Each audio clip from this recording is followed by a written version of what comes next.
It was on Netflix, and it is called Apple Cider Vinegar. Um, Rotten Tomatoes score gave it an 81%. Audience score gave it a 72%. It stars Caitlin Dever, Alicia Debum, Corey, and Ashley Zuckerman. I'm terrible at names. Man, that's really distracting, that sound. You can probably hear it. I'm sorry. Hopefully you're not using this to relax and you're just using it as background noise. But I gotta get this done. Okay, so apple cider vinegar. This was like, I really enjoyed the show. It also reminded me of another show that was on Netflix that I can't remember. But okay, so this is a true story. It keeps saying it's a true story-ish, but it's a true story about a social media health influencer. So it's about two. One of them is named Belle Gibson, and the other is Mila Blake. Now, Mila Blake has some type of like basically uncurable cancer in her arm or something like that, and they want to cut it off.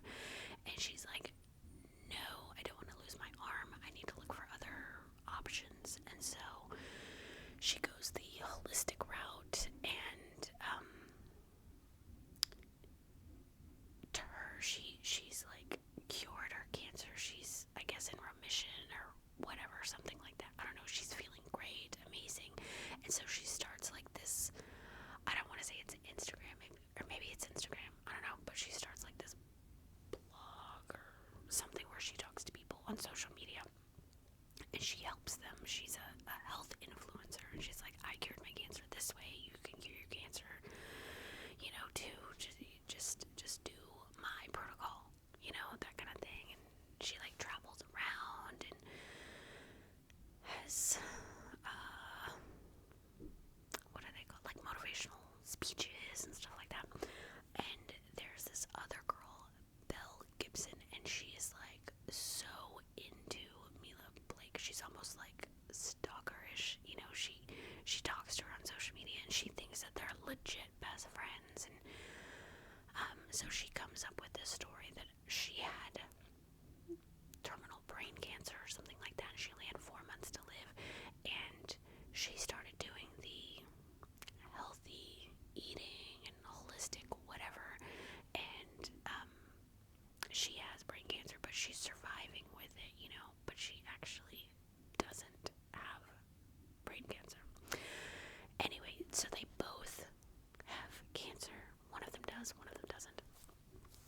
And they both unknowingly and knowingly misinform the world on how to cure this cancer, how to live with the cancer, or how to, whatever. And it's just, like, I couldn't stop watching it. It was so good, but it's one of the saddest things that I've ever watched. Just in every way type of sad, like, I don't know how else to describe it, and I don't want to give anything away, but it's like, once these two get so high up in the social media ranks or whatever, then it's almost like they're competing against each other. And I don't know, it's really good. I highly recommend it, but it's very sad, very sad. Okay, the next thing that I watched was a movie on Peacock, and I believe this movie came out in December of last year, and I wanted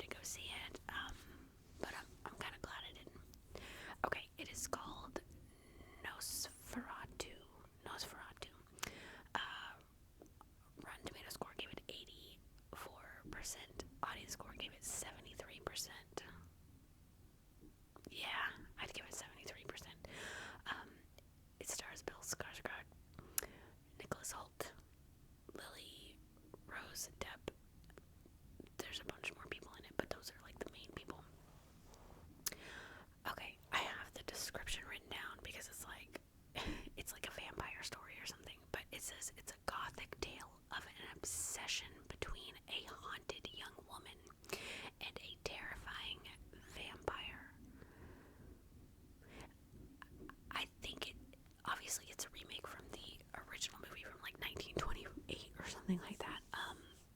But Bill Skarsgård is a vampire, okay, and he wants a property in some town or something. So Nicholas Hoult is basically, I don't know if he's like a property lawyer or something. He's got to draw up these papers, and he's got to go to Bill Skarsgård to have him sign these papers. And Nicholas Hoult has to leave his wife, which is Lily Rose Depp, and she is haunted by like these visions and stuff like that. Well, it turns out Bill Skarsgård, the vampy, is obsessed with Lily Rose Depp, and he's been obsessed with her since she was a little kid, which is like, but anyway, and I don't know, it's a very strange movie. It's dark and, yes, I would say gothic-y, you know. It is scary, but it's like old school scary. Like, they don't need, I don't want to say jump scares or like, what is it, like CGI? Is that what it's called? I don't know, but like the computer stuff to like alter, like they don't need all that. It's just very dark and creepy. If I'm being honest, it's a bit slow. It's too slow for me, but I think they did that to like build up the creepy factor. I don't know. So I think you should watch it at least once. At least once, just so you can be like, oh yeah, I saw that. But it's not like the all-time greatest movie ever or something. I don't think. I will say that the acting was fantastic. Every single person in this film was just at the top of their game. Like, they acted so great. And Bill Skarsgård, he is the king of like immersing himself in a character. He looked nothing like Bill Skarsgård. He sounded like nothing like him. He did a fantastic job, and I'm not just saying that because I'm in love with Bill Skarsgård. It ain't like that. He is one of the greatest actors ever, and this, like, he was terrifying and disgusting, okay? Disgusting. Just, but the acting was fantastic. Like, Nicholas Hoult, amazing. Lily Rose Depp, amazing. And I'm not her biggest fan, but she did great in this movie.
And also Sonic turns into Supersonic.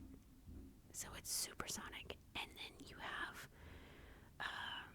Shadow.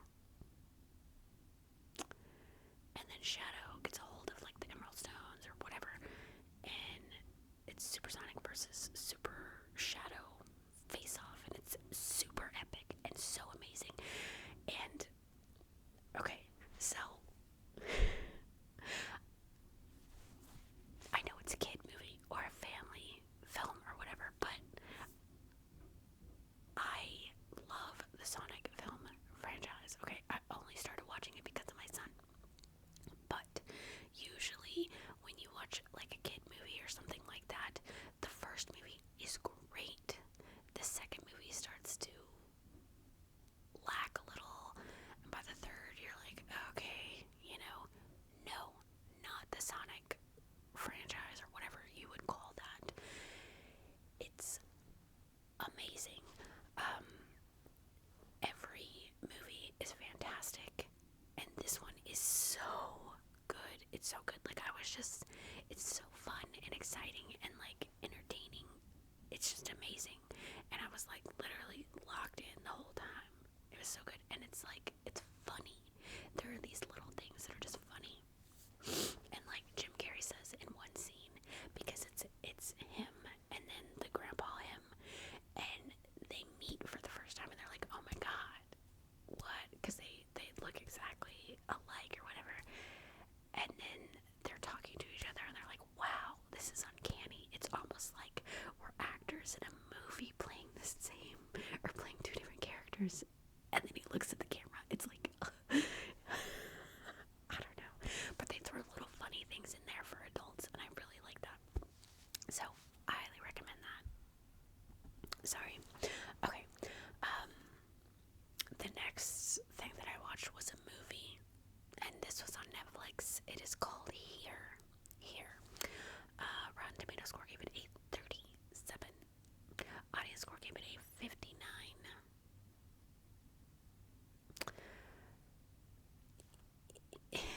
Yeah, like 60, 65, I would say.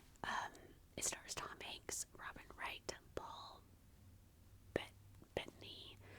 There's actually quite a bit of people in this film. How do I describe this? Okay, so it's this film is set in one place over generations, centuries, capturing the human experience, life. It's basically kind of like if these walls could talk. Okay, so this it's called Here, and it's filmed here, just in this one place. And I'm talking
it's just these little moments in life, but it makes up your whole life, you know what I mean?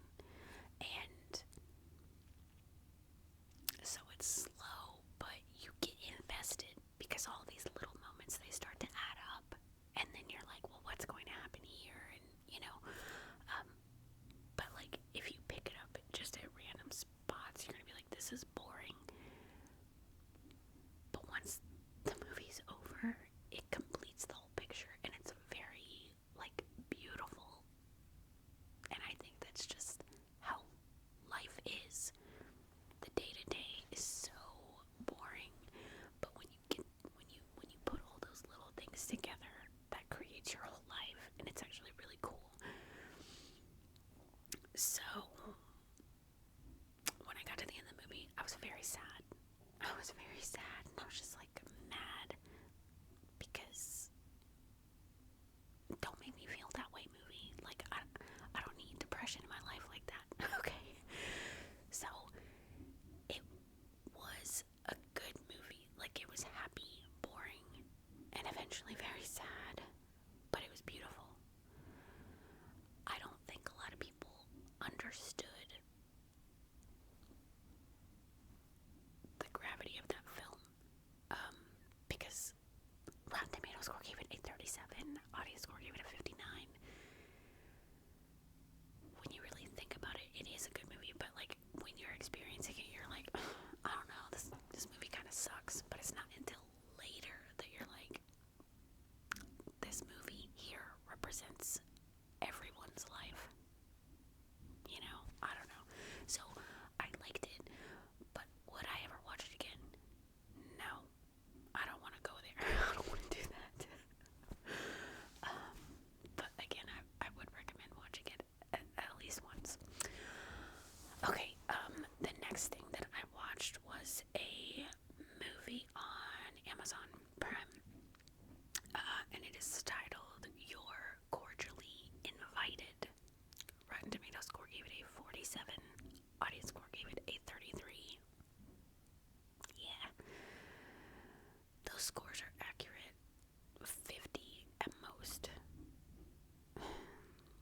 which was disappointing because it has Will Ferrell in it, and it also has Reese Witherspoon. I love both of them, so you would think that this movie would be like, nah, it's not great. It's not great. Okay, so it's about these two families. Reese Witherspoon's sister is getting married, and Will Ferrell's daughter is getting married, and so they both contact this one wedding venue. Is that what it's called? Wedding venue? I don't know. And this place is very small, so they're like, they can only book one wedding a weekend.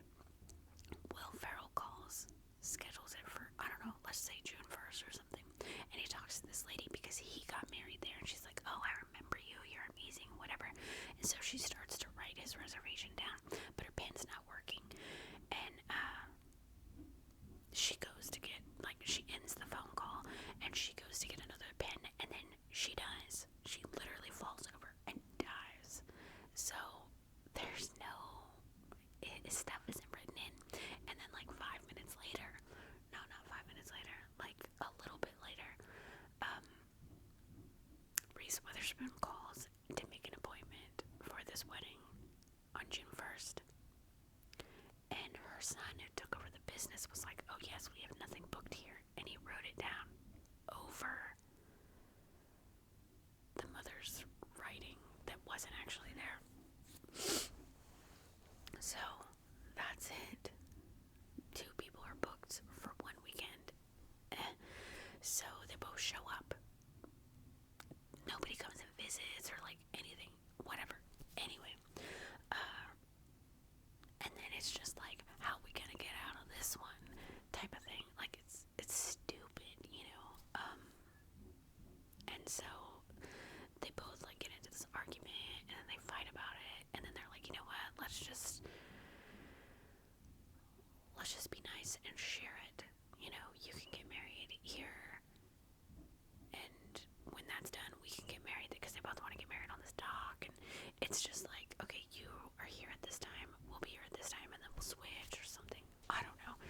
It's just, and I thought it was gonna be like funny because it's Will Ferrell, but it's almost as though he was acting with his hands behind his back or something, like he was restricted because there were points where it was like, oh, there he is, like the classic Will Ferrell, inappropriate, whatever. It's like you got a glimpse of it and you're like, yes, the movie's about to come alive, and then it just goes away. Like, I felt like maybe the director was like, don't go full Will Ferrell when everybody wants full Will Ferrell. You know what I mean? I don't know. So the movie to me was like blah, disappointing. I'll never watch it again because it angered me that it was so disappointing. So do I recommend this one? No, I do not recommend it. Okay, the next thing that I watched was a movie on Peacock, and it is called The Wild Robot. Rotten Tomato score gave it a 97%. Audience score gave it a 98%. I agree. It is very good. It stars Pedro Pascal, Kit Connor. There's a bunch of people that I don't know who they are, and I can't pronounce their names, so that's all I'm gonna say.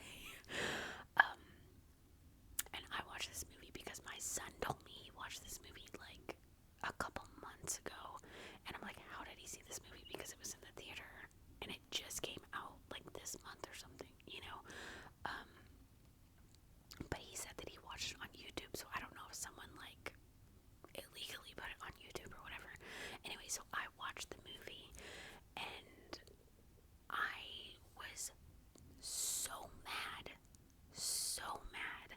that I don't know if like he came from school or what. He must have been at school when I watched it, because I was like, I have to watch it when they're not here, because they never like watching movies anymore unless it's like Sonic or something, you know.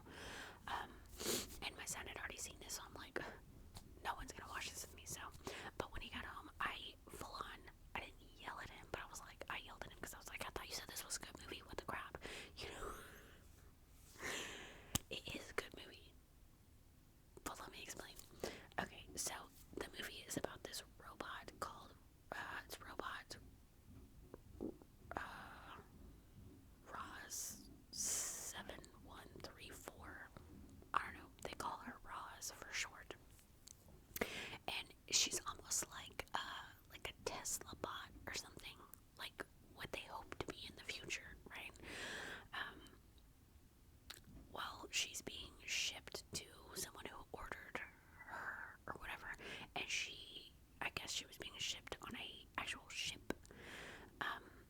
And there was the storm, and her box like shipwrecks on this uninhabited island, and she's activated. Like, I think she hits a rock or something, and she's activated, and she's like, I'm Roz, whatever, blah blah blah, how can I help you, you know?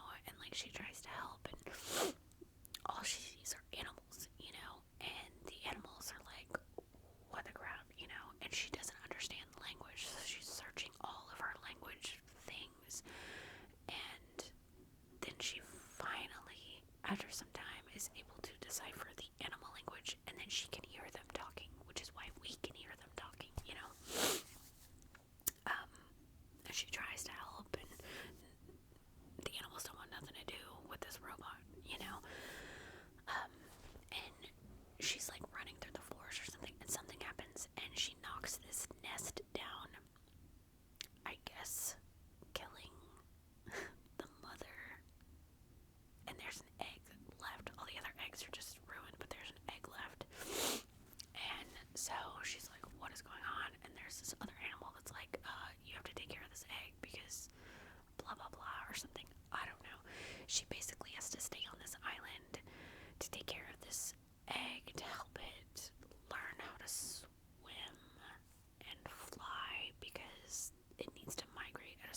worst movie ever.